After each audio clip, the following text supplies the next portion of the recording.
So I'm going to be covering 4 different things that you want to do to help reduce your cortisol. Hey guys, it's Amanda. Welcome back. Today we're going to be chatting all about how to lower your cortisol naturally. I'm going to be sharing my favorite tips, and some of them are things that you might not normally think of.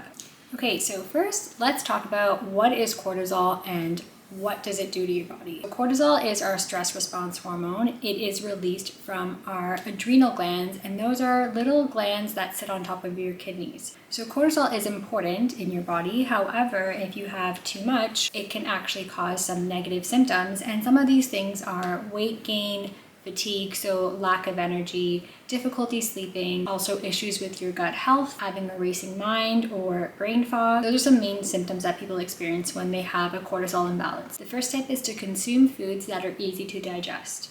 So when your body has high cortisol, when you're going through a lot of stress, it is harder for your body to focus on digesting food.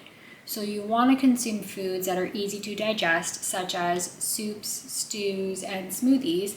That way it takes less work off of your digestive system and puts less stress on your body. So that way you have an easier time digesting your food. And then you'll be able to get proper nutrients which support your energy, your overall health. You then support your adrenal glands by getting proper nutrients through the food. And then that in turn will help reduce your cortisol. So smoothies are a great way to get lots of different nutrients in. You can have healthy fats in there, which can include things like hemp hearts or flax seeds. You can put spinach for extra sources of vitamins and minerals, and then you can sweeten it up with fruit. If you need any smoothie recipe ideas, I will link my video below that has 3 smoothies to help improve digestion.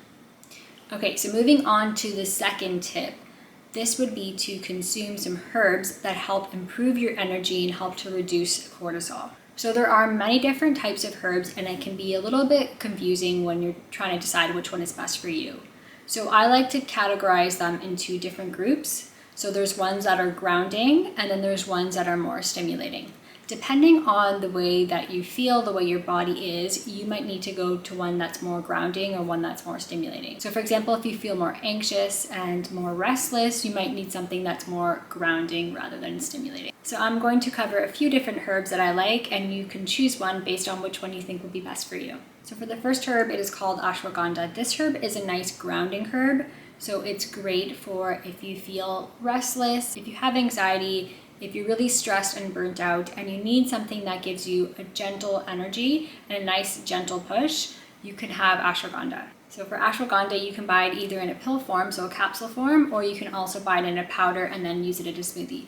I usually prefer those 2 methods for ashwagandha. So the second herb is called holy basil. This one is also known as tulsi, so that's another name for it. This herb is a grounding herb as well. It's really nice and gentle, but it does help to provide sustained energy. So you could have it in the morning or you could have it at night, whichever works for you. And this one also helps with weight management and abdominal weight gain. So it's been shown to help with that as well. You can get holy basil in a capsule form or also a tincture. So that's a liquid extract form. And the third herb that I want to talk about is called Siberian ginseng. So this one is more of a stimulating herb.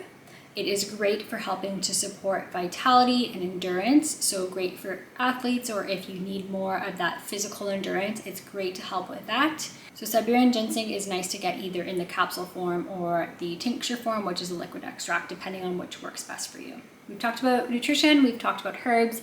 Now let's move on to exercise and what you shouldn't do and what you should do for when you have high cortisol.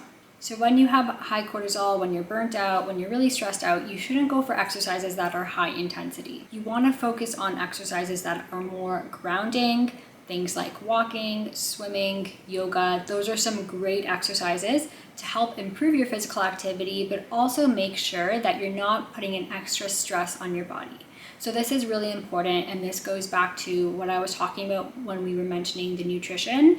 You don't want to put an additional stress on your body that can make you more burnt out and make that cortisol response even worse. So by doing things like high intensity interval training, that can put more stress on your body and make things a bit worse.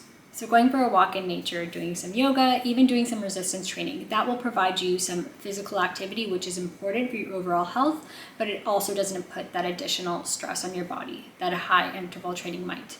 My fourth tip for you is to have a regular sleep schedule. So this would look like waking up at the same time every day and going to bed at the same time every night. So we've talked a lot about cortisol. On the other hand, the hormone that is opposite to cortisol is called melatonin.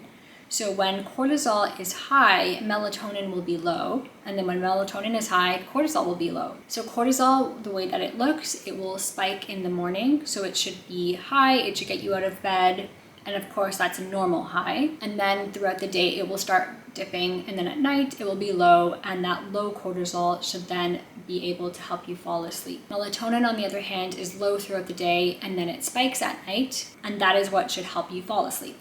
So if you have a high cortisol or an imbalanced cortisol, you might also have an imbalance in your melatonin. So having a regular sleep schedule and having good sleep habits can help improve your melatonin production, which can help balance out the whole cortisol and melatonin curve. Some other tips are making sure your room is dark at night, because that's important for melatonin production. Making sure it's cool in temperature. If it's too hot, you might have difficulty sleeping. And if you really need additional support in sleep, if that's a big issue for you as well, then you can try taking some melatonin as well through a supplement. All right, so those are my 4 favorite tips on how to lower your cortisol. If you like this video, give it a thumbs up if you want to see more content like it, and subscribe to the channel so you can join our health community here. I'll see you all in the next video. Bye for now.